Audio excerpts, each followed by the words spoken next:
Yes, yes. My girl, and say, this is the Lisa Baxter Show, giving you the 411 and the kidney one. My girl, and say, this is.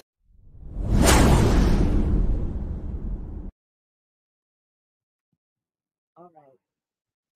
I'm talking to you today is because I wanted to welcome you to our mentor program.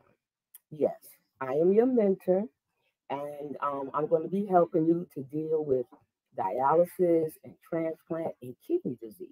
You can call me. We have a special hotline for you to call me and talk to me. What? No, no, no. I'm not a doctor or anything like that. I just have experience dealing with dialysis and kidney disease and kidney failure and stuff like that. No, no, no. I'm a volunteer, and I help all kind of people, and they assigned me to a few people, and you are one of them. Okay, so we can be meeting here, or we could do Zoom. We could talk over the phone. We could do chat.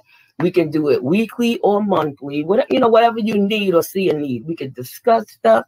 It's going to be good. You know what I mean? I'm a good listener. I know how to be quiet, and I can talk as well. All right, so just let me know what's going on with you at the center, or how you're dealing with being a new dialysis patient. Let me know. We're just going to talk about it. We're just going to kick it a little bit. But I don't know if you heard about this lady. She has her own show or something like that. And she's been on dialysis like forever. She had a transplant like forever. She's just a wonderful woman. I mean, they just know on that kidney world stuff. But I want you to try to look at her show. Come on, 8 o'clock on Sunday. Oh, you heard about it? No, you didn't hear about it. Get out of here. Well, anyway, she comes on now. So I got to tune in. So I think you should tune in too. Why? Because this is the Lisa Baxter Show, giving you the 411 in the kidney world. Hello, everybody. Hello, hello, hello. And happy Sunday to you. Yes, we're in a new month of November. We're still in November. That's right. And so much is going to be coming up. Believe it or not, all right, we had these are the footsies that we had to wear over our feet, when I go to work. So we don't track any coronavirus and stuff. So besides the mask, wearing the shield when I'm seeing clients and stuff like that, and the shield at the desk, these are the things I have to wear through the facility unless you have a change of shoes that you keep there.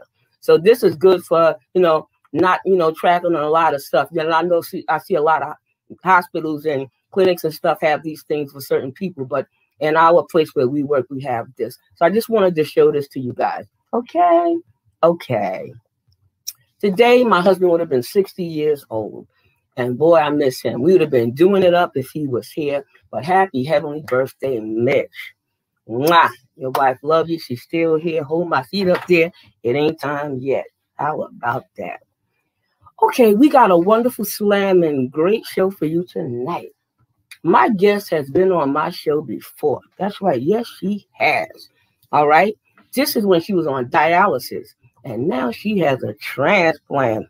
We're going to find out about all them journeys. How about that? All right. This is Rhonda Johnson, right? She's a social worker. She's had a transplant. She's a mother. She's a wife. She's a grandmother. She is a warrior. So I would like to welcome her to the Lisa Baxter Show for the second time. Come on, Rhonda. Woohoo!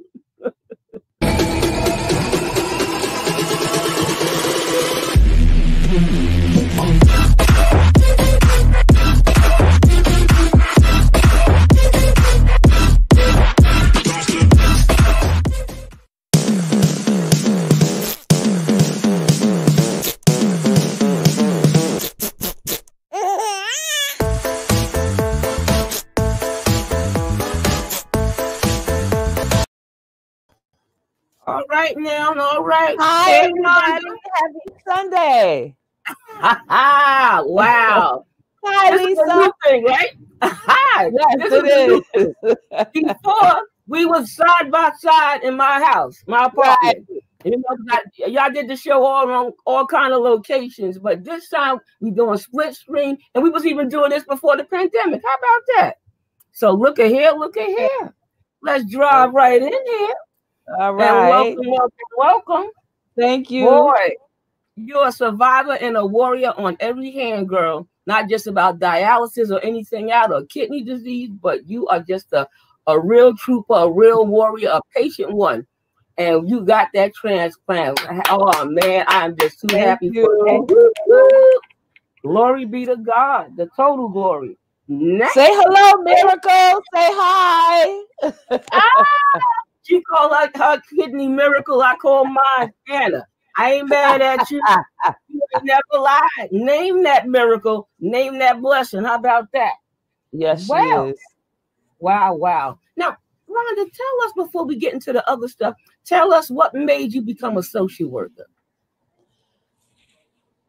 Life experience. And I have to most importantly give all honor and praise to God. God chose this path for me. I didn't.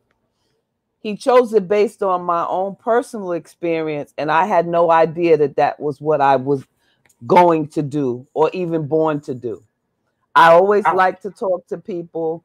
I always like helping people, but I never, ever knew that God would take my own personal experience and turn it around for me to work with other people.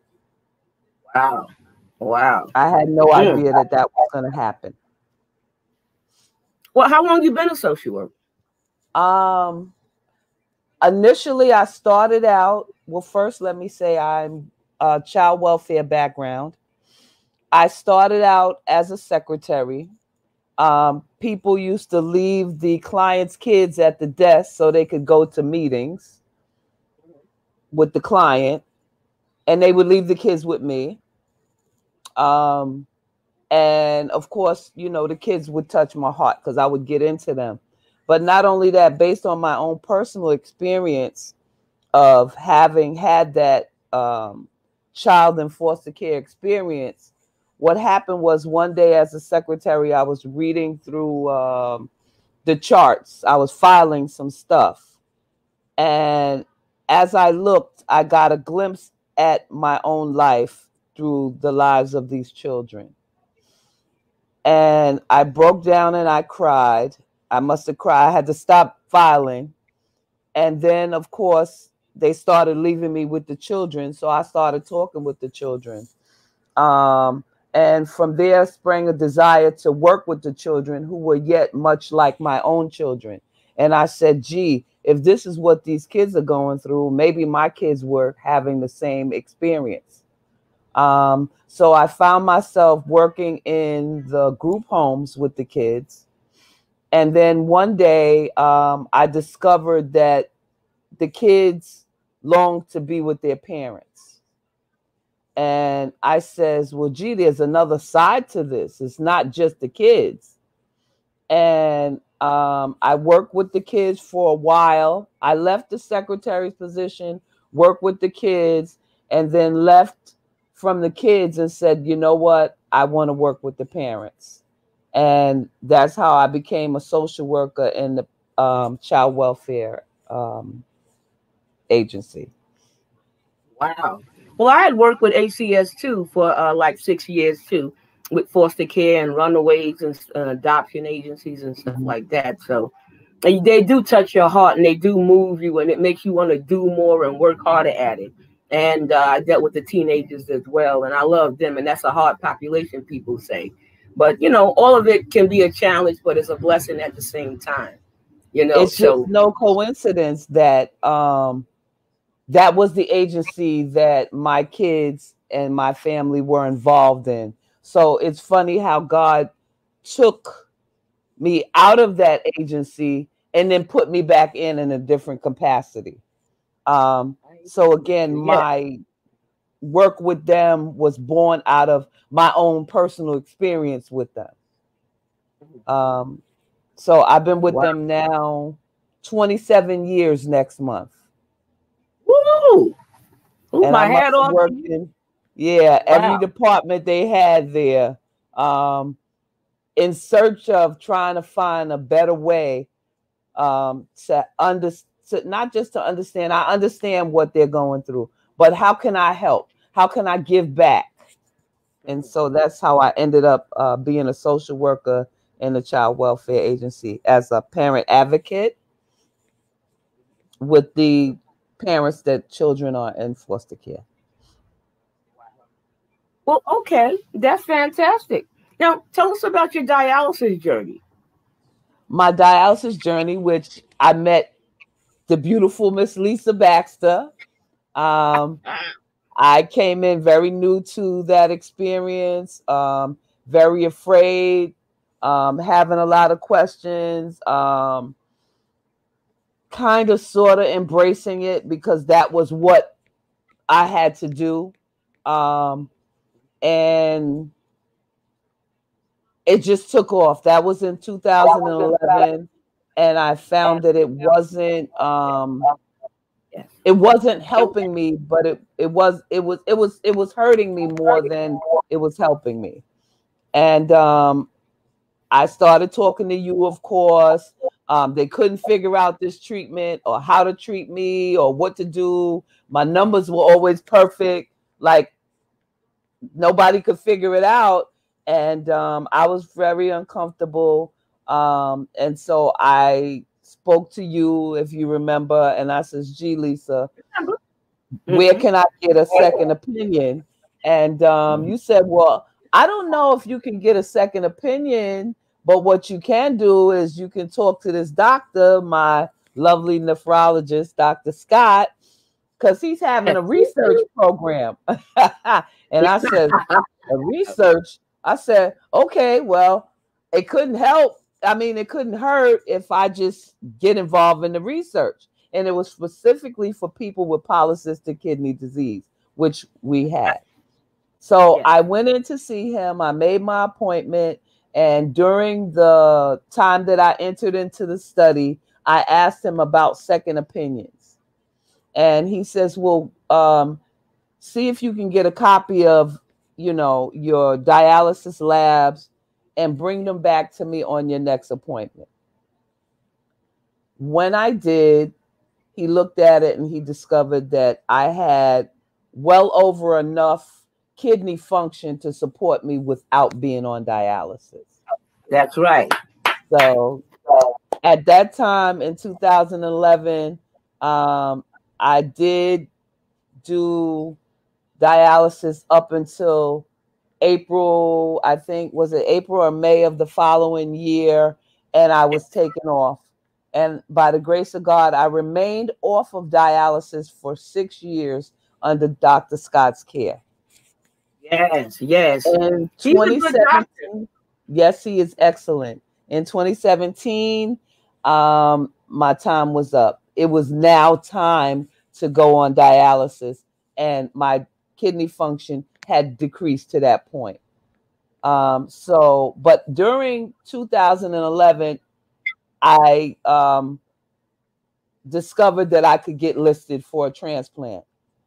And so I did. I got listed in 2011.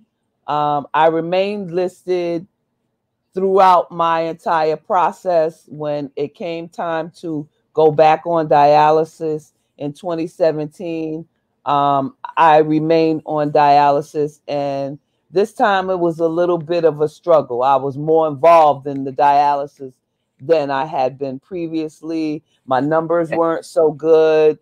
It took a lot of work. I met a lot of beautiful people again through Miss Baxter, who I felt a sense of loss because when I left the treatment center that we were both going to, right, South Queens, I kind of lost her a little bit. And then one day we ran into each other and I was working across the street from her. And like I said, in 2017, I kind of was missing her again because that was my patient advocate and I didn't have her anymore. And she put me in touch with another beautiful young woman named Angela. and I met Angela, and we kind of networked, and I became involved in For Kidney's Sake, which Lisa was Yes. also a part of. So I didn't know all the advocates knew each other, and I was Yes. like, wow. So we started to get together during the various events. Um, Lisa and I reconnected, Pearl. and pretty much right up until I got a kidney, and there were a lot of moments when I was being offered these kidneys and I wasn't getting them, and I would cry to Lisa like, "Oh my God, this is so terrible." I mean, even having to have the experience of going all the way up to the hospital and getting in the Tell them about bed. that. Yes. They And they're had you saying, in the bed and "Oh," everything and then give you the kidney. Sent you and home. then Tell him. I was so devastated. I was so angry with them. I was so, oh, I can't even describe the words I felt for this hospital. So I says, you know what? Enough's enough. I'm going to go and I'm going to list at another hospital and I'm going to leave them. So I did the whole workup. This is my third year. It was my third year, going into fourth year in dialysis. It would have been 4 years in February. And I decided to go into another hospital, which I'll just leave the name out, and get a new workup and let them decide if they would accept me. Right about the time that I completed my workup with them, Mount Sinai called me again, which is my I told you that transplant kidney was hospital. covered. I'll say Yes. that. And I remember when they called me, they didn't give me such a great presentation about this kidney, Oh wow. inclusive, right? That I would still have to do dialysis once I got it for a while. And I was like, oh, that's not going to work. I know that's right. You ain't never lied. They didn't decorate the kidney. They didn't say it was this beautiful kidney coming from this beautiful place. They just kind of like said a lot of things about, you know, what couldn't happen. Yes. And Yes. I went to God on that one, and I was like, well, he brings you to it, he'll bring you through it. If there's anything wrong with it, he Agree. gonna fix it. Come on now. And I Bring said, you you to know it. He's what? gonna bring you through it. I told the people when I called the coordinator back, I says, listen, I hope that you guys aren't calling me with another kidney because I just can't take it anymore if it's not for me. I understand that you guys got to do your job, and but you're killing me. And Yes. he said, Disappointed. come on in through the emergency room. I said, I'll take it. I don't care what it looked like because I know God's going to fix it. And I went in. That was September 14th. Mm. And September 15th, they did the transplant. God showed up and showed out.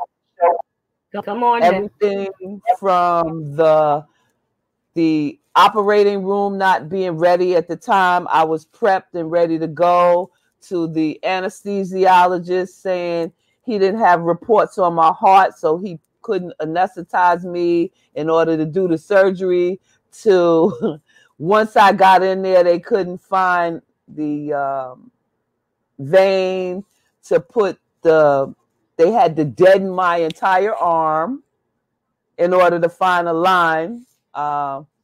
From that to, of course, by then I was out. The kidney that they said wouldn't wake up after everything was said and done, which I wasn't conscious. I didn't know. The kidney woke up as soon as they put it in. Come on But now. due to everybody knows that when you have dialysis, there's such a thing as fluid retention, and it goes around your lungs a lot because the water is direct to your lungs and your heart. So Yeah. as I was laying on the table and they had put the kidney in, they were giving me the saline drip.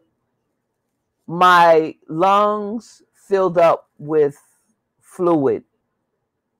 My heart was going into arrest.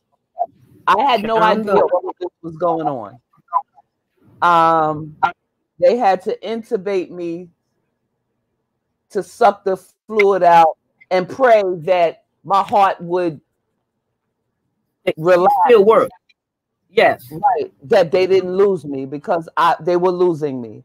My blood pressure dropped. Like, long story short, I was checking out. The kidney was was dancing down there, but Yeah. I was She was going fine, to right? Yes. Miracle was throwing What? a party. Mm-hmm. And somehow or another, when they got the fluid out, I stabilized. When I woke up, the whole surgical team came in and said, you gave us quite a scare. And as I was laying in the bed recuperating from all of this, because my throat was terribly sore from the tube going down into my lungs and everything, I said, you know what? You are a miracle. Miracle, you are a miracle. Um, and that's because God said she's going to live because I'm going to use her. And so here we are. Wow. Full circle, huh? Full Full circle. circle. Well, you dealt with a lot, heart issues, and you dealt with so many things, polycystic kidney disease, you know what I mean? Waiting for a kidney, they get it, snatch it back, have you go all the way to the hospital and not give it to you, give you bad results about the kidney. But when man says no, God says yes. And honey, That's he said right. yes all over your life. That's Okay? right. Yes. And I, like you, So, Lisa, chose to work throughout all of this. Even though when the COVID came in, Lord knows I must have been exposed like 8 times at the dialysis center. One of the patients from my doctor's office came in. Not only did he come into the office had to shut down, but he came to dialysis where I go yeah. and infected a couple of people, and then he died. And we Woo. didn't know that all this time until after he infected people and passed away that we Wow. had been exposed. And I'm saying, oh my God, I done brought this home to my family. Um, my job said, you know what? I think you need to work from home. So I Mm-mm. was home working with my same clients with the same gusto and All right. everything. I was sick a lot, but I was determined that I was going to help somebody else no matter what. Because I Yeah. remember when I first started this thing, I was saying, oh God, how am I going to help your people? I'm going to help your people. I'm all messed up over here. I remember God gave me my grandson, and my husband and I are raising him, and he has his own challenges. And I Yes. remember saying, how I'm going to take care of this boy. God always makes a way. When he's going to use you, he's going to use you no matter what. No matter what, That's right. He And give you the tools. He give you the yes, tools to get the job done. He has that's that ram right. in the bush for you when you can't find nothing to help you, and he'll give you the tools. And I've seen your growth and everything. You know what I mean? All right, that's why you paying it forward too. And I see you starting to help other dialysis patients and stuff like that. Yes. Even though while you're healing and you're growing, I'm very You much taught me proud. that. You taught me that. You can't keep it unless you give it away. You better go ahead. Oh my God. Now, what would you say to somebody out there that's waiting for a kidney? They're discouraged, they upset, they can't take it anymore. What would you say? What kind of encouragement can you give to that person? Talk. Attach gratitude to every moment that you have. I don't care what it is. For even the gratitude for the COVID. Thank you, God. The COVID's here. It taught me how to slow down. It taught me how to appreciate what is. Stop looking at what isn't. Um, for me, it is and it always will be God. I can't deny him. I would get up, start my morning early, start to praise him, listen to something positive, push away all negative things. If somebody came to me with something negative, I'd be like, you know, I can't entertain that. I got to think positive. I got to think happy, even though this thing seemed like it's getting best of me. Stay positive, try to do the next right thing, no matter, even if you hurting, just say, you know what? Trouble don't last always. You know, Yes.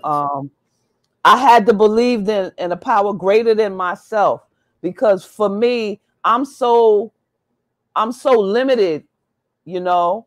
I had to have the faith of a mustard seed just to get through a day. Every time I would get sick on dialysis, I'd feel like, you know what, I'm so tired of being sick. Seemed like I can't do nothing. And then I would just get up and say, but you know what? Be grateful. You are doing something. Every day I went into dialysis, I had a song, I had a dance, I had a joke. They still tell me to this day that they miss me there because I kept the place live. You know, I stayed happy, you I know, and believe it. I I can believe tried, and it was hard. But those were little things I practiced. I practiced talking to God, building that relationship with him, praising, getting into praise because I couldn't go to church no more. So I would be in my living room getting it on, it. you Amen. know, Me too. listening to something spiritual every day, trying to stay, you know, and help somebody. Well, Help you gotta stay somebody. busy with that kidney. Yeah, you gotta pay it forward. You gotta help somebody else, and you gotta stay busy because if you buy the phone, it drives you crazy if it's not ringing. So if you stay busy while you're waiting for that kidney, it makes it a lot better, a lot sweeter. Sweetens the pot. You And know what I'm talk to saying? people. Talk to Yeah. people. Talk. Yeah. Call. I got involved with the lovely organizations, including Champions for Kidney Disease, CKD, is it? Okay. Uh-huh. I started talking to them on the Facebook a lot. Oh It yeah. was just Dawn Edwards, That's right. you, Mm-hmm. Dawn, the other Stephanie Dawn. Yes, like Taylor's. it was just so many people for Yeah. kidney sake. Mm-hmm. I just kept in contact. I would encourage other patients. I would find myself ASRG network. advocating for them, Yeah. you know, AKP. A lot of them. and helping them. Sometimes when I would go into the center, there was one man that was losing his housing. There was another person that was having trouble with finances and accessing certain services. All the stuff that we do on a regular basis. And it just kicked right in. And I said, well, hey, I got some information. And me and That's right. another patient we started a bulletin board up there. And I would bring in stuff and she would bring in stuff. And we would invite people to the For Kidney Sake events and tell them about all the things, Miss Baxter, you would share with us, different events going around in Great. the kidney community. And those are things that help me to wait, because I took the focus off of how bad it was and Mhm. tried to use it to make it better for somebody else. Yes. And that's what helped me to be able to wait. And again, I talk to people. I talk to people when I didn't feel good. I talked to people when I felt good, you know. Wow. You know. Who would you give a shout out to? I'm about to end the show. Nurse Belcher got a show next, and he's a busy person. How about that? Oh, Okay, yes. so who would you give a shout out to, darling?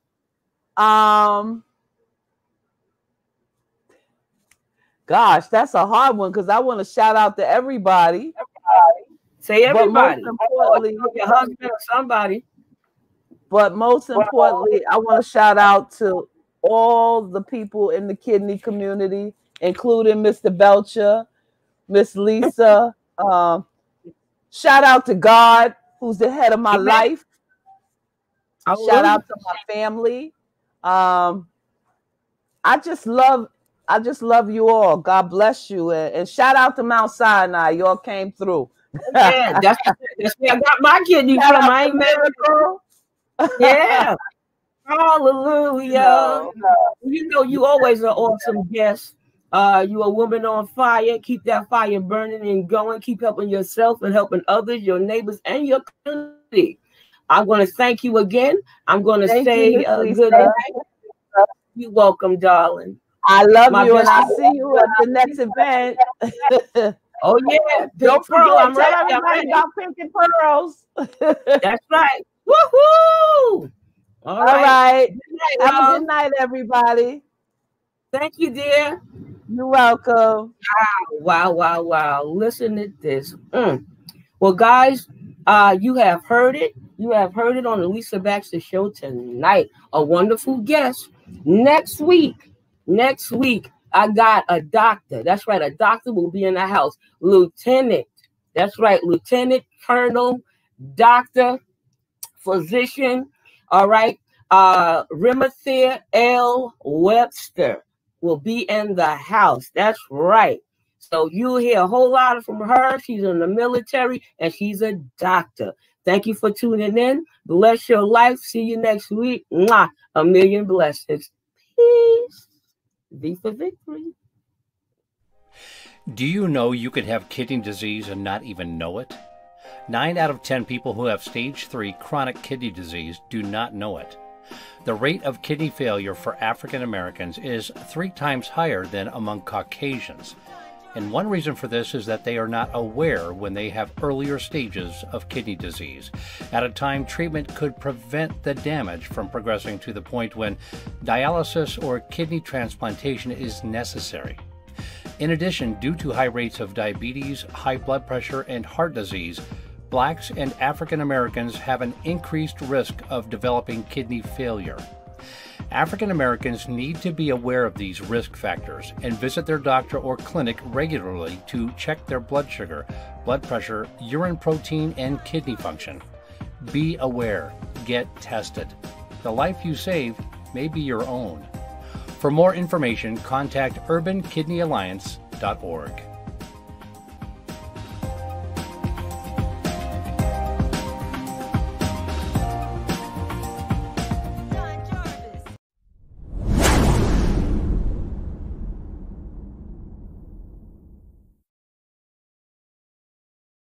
Y'all ready for this? Yeah.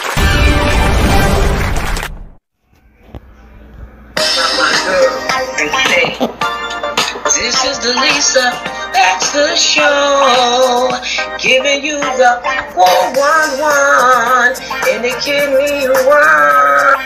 My girl, and say, this is